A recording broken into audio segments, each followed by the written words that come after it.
Part 2. Married to a Stranger.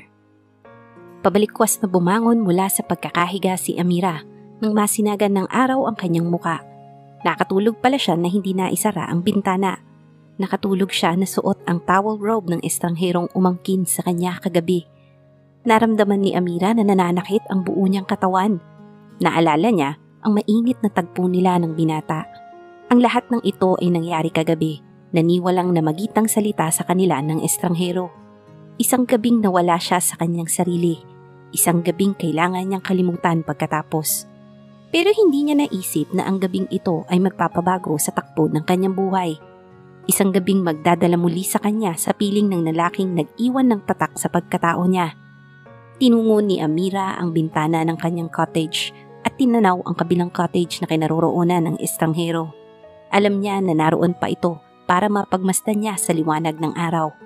But at the same time, she wished he was not there anymore. Baka hindi niya malaman kung ano ang mararamdaman o gagawin kapag bigla silang nagkaharap. Wala na doon ang lalaki dahil nakabukas lahat ang bintana ng cottage at may naglilinis na boy sa loob.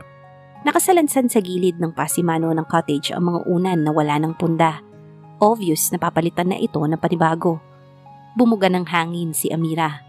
Nakaramdam siya ng ligaw na pangungulila at panghihinayang.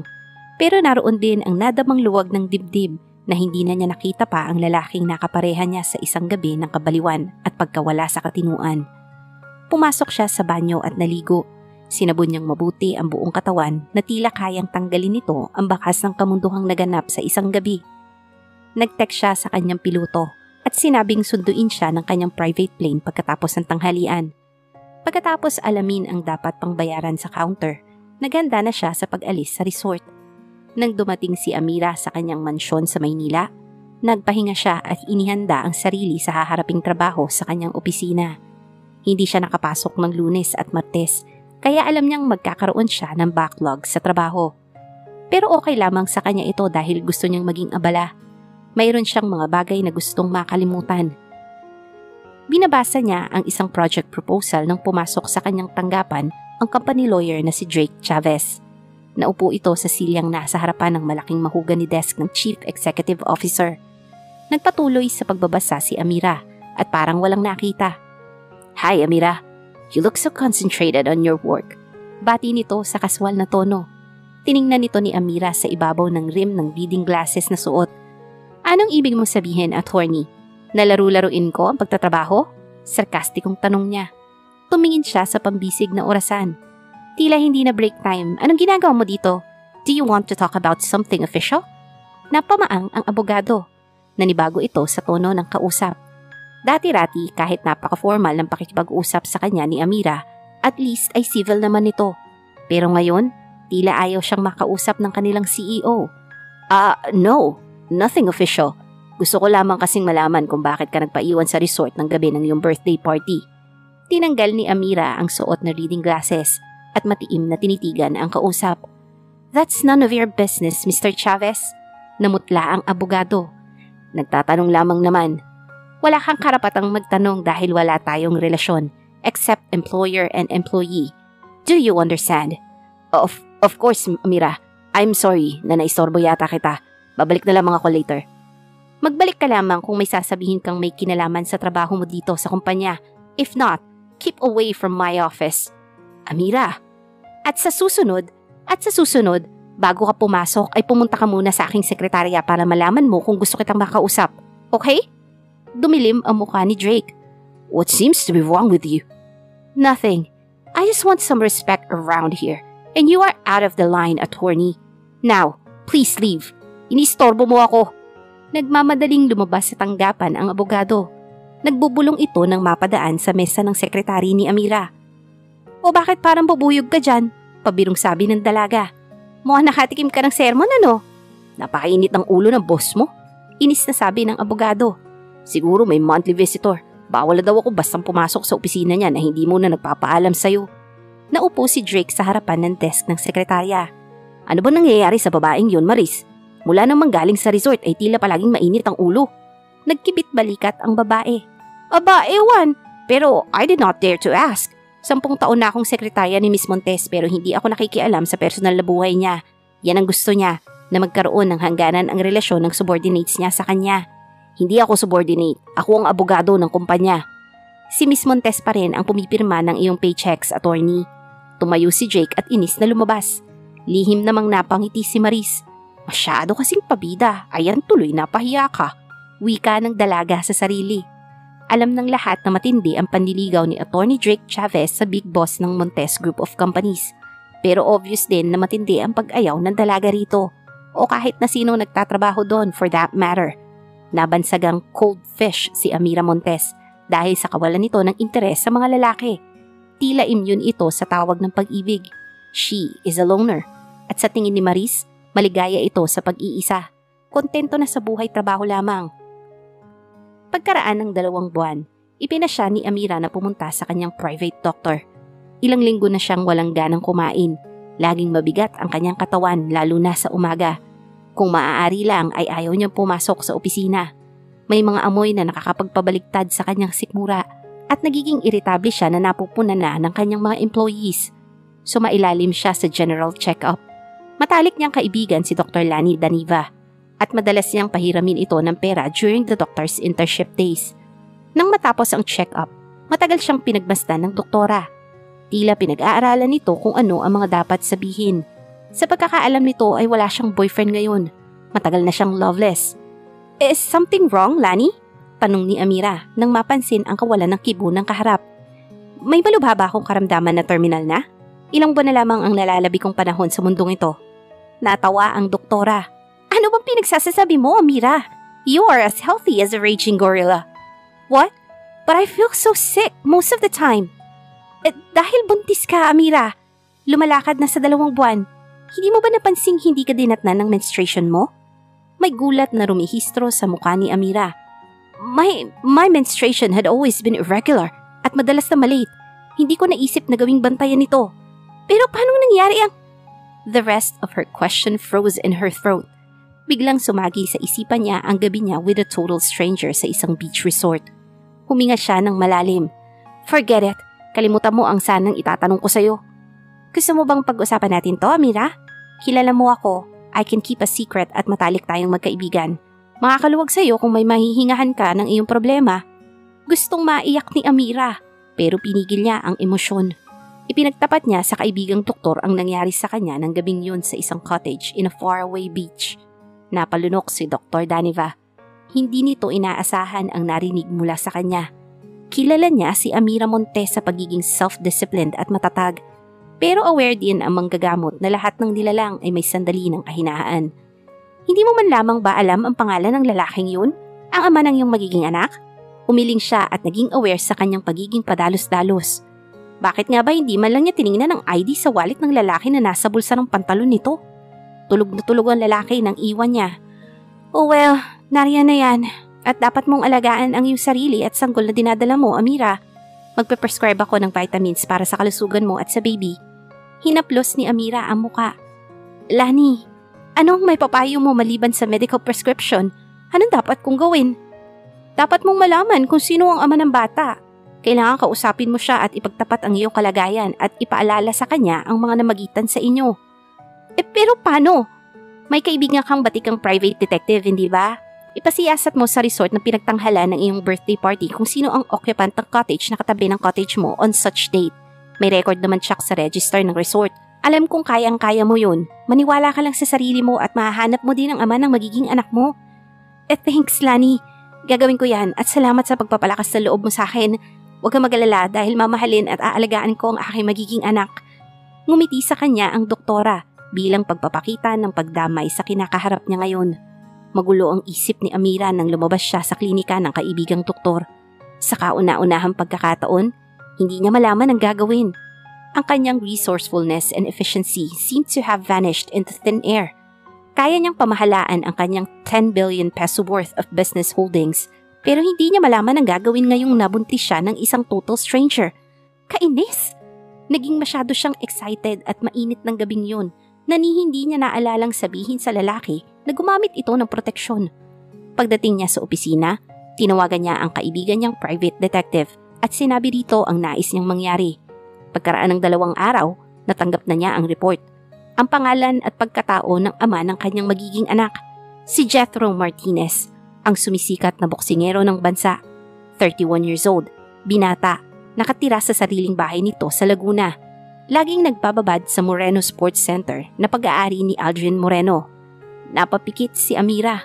Of all people on earth, ang nakasama pala niya ay isang boksingero. Isang sports na kiniinisan niya dahil sa physical violence na involved dito. Pero hindi na mahalaga to. Hindi na niya mababago pa ang pangyayari. Kailangan niyang makausap si Jethro Martinez na ito. Kailangan itong malaman na magiging ama ito ng anak niya. Ayon na rin sa private detective, ang araw na tsak na naroon si Jethro Martinez sa gym ay Martes. Inayos mabuti ni Amira ang sarili. Nagsuot siya ng blue tailored suit na lalong nagpatingkad sa kanyang kaputian. Medium-heeled shoes at matching accessories. Bahagyang makeup ang inilagay sa muka at ipinusod ang buhok na lagi namang ayos nito dahil sa kanyang pagiging CEO. Nagbibigay sa kanya ng added maturity and authority ang nakapusod na buhok. Nagulat pa si Aldrin Moreno nang bumungad sa kanyang coffee bar ang bilyonaryang kaibigan. "Oh, hi Amira! This is a fantastic surprise!" Naibulalas ng negosyante. "Come in, sit down. Anong gusto mong inumin?" "Iced tea with lemon, kung meron, Aldrin."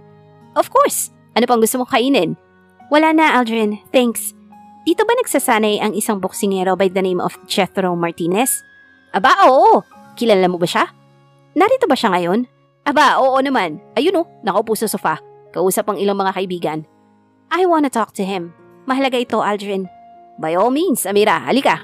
Tinungo nilang dalawa ang kinaroroonan ni Jethro na may kausap na dalawang lalaki na nagkataong kilala ni Amira. "Hi, Amira." Bati ni Simon na kasosyo ni Aldrin sa sports center. Tumango lamang sa kanya si Danilo Asuncion na nakalaban niya sa bidding ng ilang ulit pero palagi niyang natatalo. Halatang inis sa kanya ang lalaki. "Jethro, ikaw ang sadya ni Amira." "Amira, siya si Jethro Martinez." Tumayo ang boksingero at nakipagdaop palad sa panauhin. "Pleased to meet you, ma'am." Magalang na sabi nito. "Please, have a seat."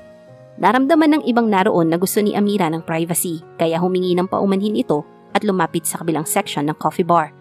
Hinagod ng tingin ni Jethro ang hindi inaasahang panauhin, taking in her heart-shaped face, full sensual lips at napakakinis na balat. Hindi gaanong kagandahan ng babae pero impressive ang personality nito. Matangkad sa height na 5'5", mahubog ang slim na pangangatawan at maganda ang korte ng mahahabang bias ng mga binti.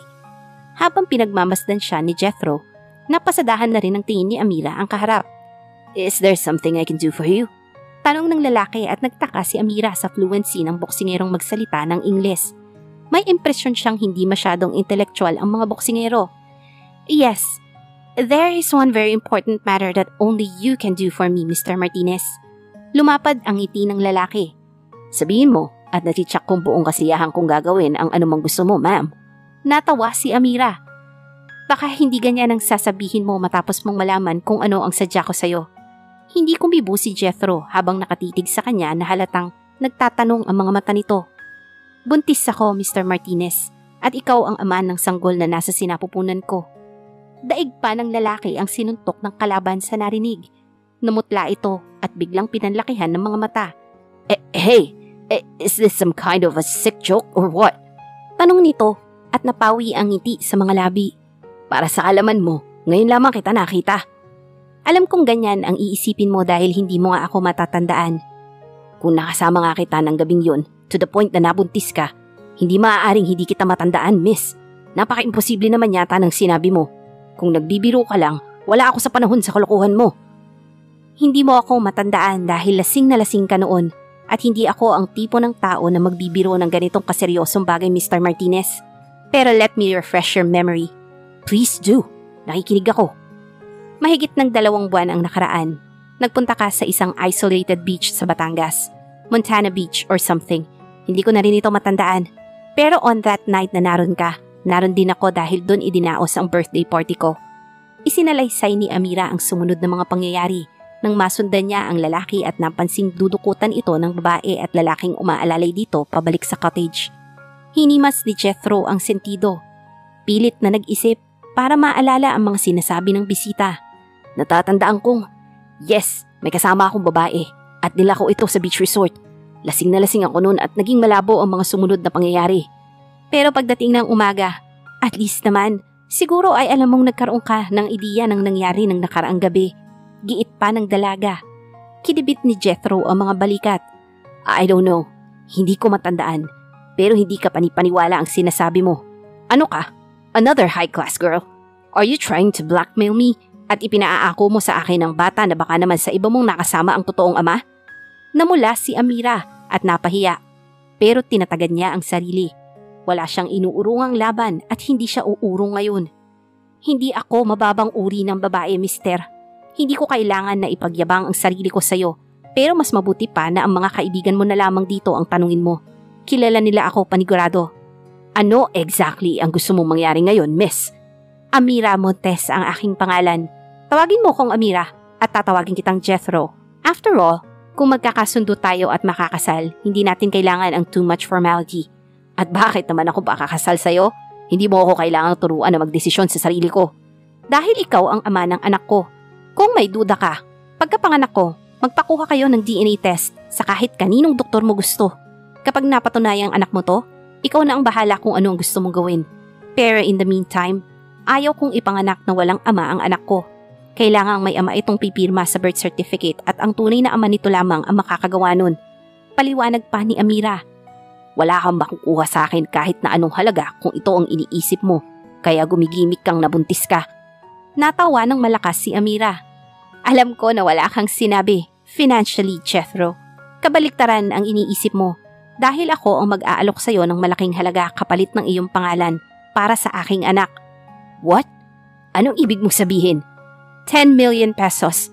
Ang kalahati ay ibibigay ko pagkatapos ng ating kasal at ang remaining 5 million kapag napatunayang anak mo ang sanggol na dinadala ko pagkatapos ng DNA test. Nababaliw ka na, miss. Pero I'm not interested. Magpapakasal lamang ako sa babaeng mamahalin ko. And frankly, hindi kita type, Amira. No offense meant. Hindi mo ako kailangang mahalin o maging type. Ours will only be a marriage of convenience. Ang pangalan mo lamang para sa anak ko ang kailangan ko. Kahit kasal tayo, malaya kang makipagrelasyon sa kahit sinong babae. Pero sa maingat na paraan nga lamang dahil ayaw kong mapagtawanan. Ayaw ko ng eskandalo. Ang dami mo ng kondisyong sinabi pero sayang lamang dahil hindi ako magpapakasal sa'yo at hindi ko matatanggap na anak ko ang dinadala mo ngayon. I'm sorry, pero napaka-imposible ng mga sinasabi mo. Napangiti naman si Amira. Okay lang, hindi ako ang tipo ng babaeng namimilit o magsusumamo. Pwede kong ikuha ng ama ang anak ko sa anumang oras. Dangan nga lamang at gusto ko sanang ang tunay na lumikha sa kanya ang makilala niyang ama. Tumayo ang dalaga at tumaas ang baba. Pero at least ay nalaman ko na hindi pala tunay na lalaki ang ama ng anak ko.